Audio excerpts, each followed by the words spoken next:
धन्यवाद।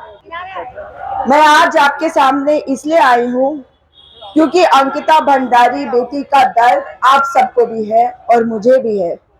सिर्फ राज्य को नहीं, पूरे देश को है। 19 साल की मासूम अंकिता भंडारी के साथ जो हुआ, उसमें आप देख रहे हैं किस तरह का पूरा घालमेल सा हो रखा है। जिस तरीके से पुलिस की कार्रवाई है, पुलिस पर सवालिया निशान मैंने लगाया है, लगाती रहूंगी। मैं डीजीपी अशोक कुमार जी के ऊपर भी आरोप लगा रही हूँ, और मैं इसलिए लगा रही हूँ कि वो कहते हैं कि क्राइम सीन जो है वो रिजॉर्ट नहीं, वो कनाल है जहां पे लड़की को तथाकथित तौर पर मार कर फेंका गया। किसकी बात पर विश्वास कर रही है पुलिस? किसकी बात पर विश्वास कर रही है पुलिस और डीजीपी महोदय?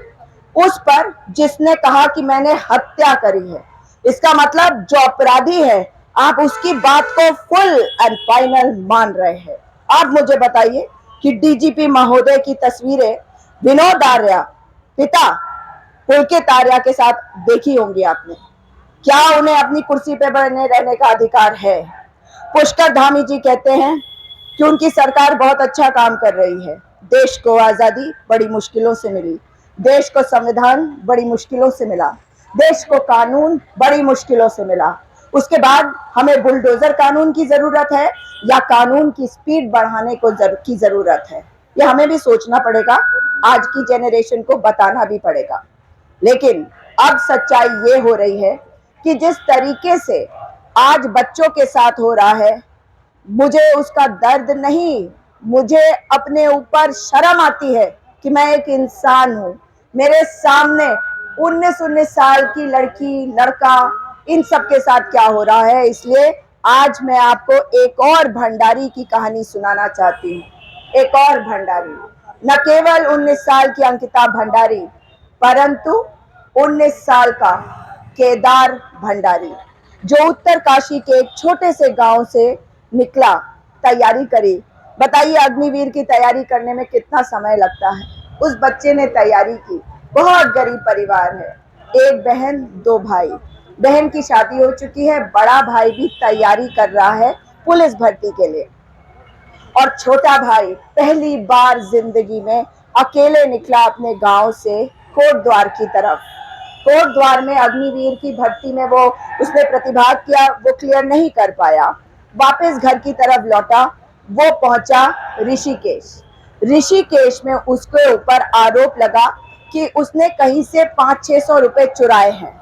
उसके साथ 5-6 लड़के और भी थे, उनकी गिरफ्तारी नहीं करी पुलिस ने। और 500-600 रुपए, आप मुझे बताइए, मैं कहती हूँ आज इस मन से, मैंने भी चुराए अपने घर में, अपनी मम्मी के पर्स से चुराए, अपने पापा की वॉलेट से भी बचपन में चुराए। सभी को कर लेते हैं ना, डांट पड़ती है, सीखते हैं हम। क्या इसके लिए हमारी हत्या कर दी जाएगी? क्या इसके लिए हमारे ऊपर 3rd डिग्री करा जाएगा? मगर उस बच्चे को तपोवन के मुनि की रेती चौकी में ले जाया गया। वहां से उसको लक्ष्मण झूला थाने ले जाया गया, और लक्ष्मण झूला थाने की पुलिस ने उस पर 3rd डिग्री अप्लाई किया। और मैं इसलिए कह रही हूं कि जब अरेस्टिंग हुई एक बच्चे की, तो क्या उसके माता पिता को फोन नहीं करा जाना चाहिए था?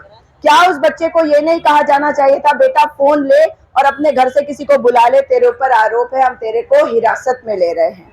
500-600 रुपए के लिए आरोप। उसके बाद लक्ष्मण झूला की पुलिस ये जब कहती है कि वो गंगा में डूब गया, वो कूद गया गंगा में और उसने आत्महत्या कर ली, आप मुझे बताइए क्या आप इसे आत्महत्या मानेंगी? इसी राज्य में रणवीर सिंह केस हुआ था। आपको याद है कि पुलिस वालों को बचाने के लिए क्या क्या कोशिशें करी गई थी। और अब केदार भंडारी के परिवार के साथ अगर हम नहीं खड़े हो पाए, तो वो परिवार अपने बच्चे की लड़ाई नहीं लड़ पाएगा। उस मासूम से 19 साल के बच्चे जो एनसीसी का हिस्सा था, जिस पर 500-600 रुपए की चोरी के लिए ऐसा मारपीट ऐसी करी गई लक्ष्मण झूला थाने की पुलिस के द्वारा कि अगर वो कूद भी गया, मैं नहीं मानती, मैं मानती हूँ कि उन्होंने इतना मारा उसे और फेंक दिया। क्यों बोलती हूँ? इसलिए बोलती हूँ कि इन्वेस्टिगेशन नहीं करी गई। कहा पुलिस ने परिवार को कि कोई सीसीटीवी काम नहीं कर रहा, कोई सीसीटीवी काम नहीं कर रहा। फिर कह रहे हैं बराज के पास जो सीसीटीवी है वो सरकार के है, उसको हम नहीं देख सकते।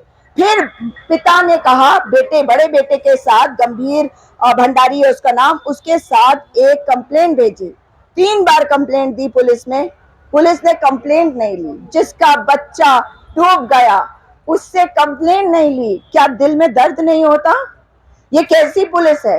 वो थाना क्या पूरी तरह से सस्पेंड नहीं हो जाना चाहिए था? अब तक सो रही है पुलिस। और डीजीपी महोदय, शेम शेम, बिल्कुल। और अगर आज हम केदार भंडारी, जो 19 साल का बच्चा था, जैसे हमारी अंकिता भंडारी वैसे ही हमारा केदार भंडारी, दोनों अलग गांव से, मगर एक ही थाने का नाम अगर आ रहा है और साक्ष्यों को मिटाया जा रहा है, तो इस पूरे थाने को बर्खास्त करना होगा।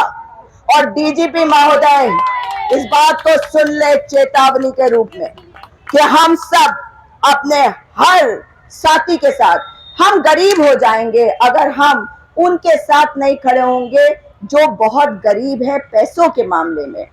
हम अपनी आत्मा से गरीब हो जाएंगे अगर हम खड़े नहीं हो पाए उनके साथ जो पैसों से गरीब है। पैसा किसी को अमीर नहीं बनाता, क्योंकि पैसा तो हाथ की मैल होती है, कभी आता है कभी चला जाता है।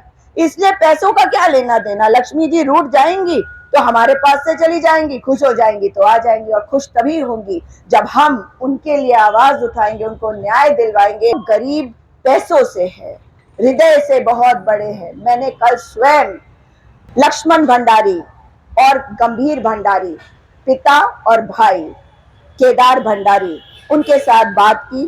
फेसबुक पर मैंने उसे डाला है, सब जगह डाला है। लेकिन न्याय की उम्मीद तो मैं नहीं छोड़ती हूँ, पर मुझे ये पता है कि मैं पुलिस को चेतावनी दे रही हूँ कि अगर आपने काम नहीं किया तो मुझे तो आप चुप नहीं करवा पाएंगे। हर उस फोरम तक जाऊंगी, जनता को तब तक जागरूक करूंगी जब तक जनता खड़े होकर उस बेटे के लिए, केदार भंडारी के लिए आवाज नहीं उठाएंगे। क्योंकि जो पीछे छूट गए हैं, माँ गढ़वाली में बात करती है, हिंदी में बात भी नहीं कर सकती, रो रो के बुरा हाल है, इतने गरीब परिवार की है। कल जब मैं पिता से पहली बार बात कर रही थी शाम को, तब भी वो खेत में थी, खेत में काम कर रही थी। इतना गरीब परिवार है। बताइए मुझे, क्या आप खड़े होंगे अंकिता भंडारी के साथ ही केदार भंडारी के लिए भी? मैं आपसे जानना चाहती हूँ, क्या आप खड़े होंगे? बिल्कुल खड़े हैं, हम आपके साथ खड़े हैं। आवाज दो, आवाज दो, हम एक हैं। आवाज दो, हम एक हैं। और मैं पुष्कर, जो मुख्यमंत्री है, वो चाहती हूँ कि जिस तरह से कानून व्यवस्था खत्म हो चुकी है उत्तराखंड में, उन्हें नैतिकता के आधार पर खुद ही इस्तीफा दे देना चाहिए। वरना ये बताएं कि वो क्या करेंगे। केदार भंडारी वाले मैटर में सबसे पहली मांग है मेरी कि पूरे थाने को बर्खास्त किया जाए और इस मैटर में सीबीआई की जांच करवाई जाएगी। और आप सबसे भी यही निवेदन करूंगी कि इस बात को जोरदार तरीके से उठाए। धन्यवाद।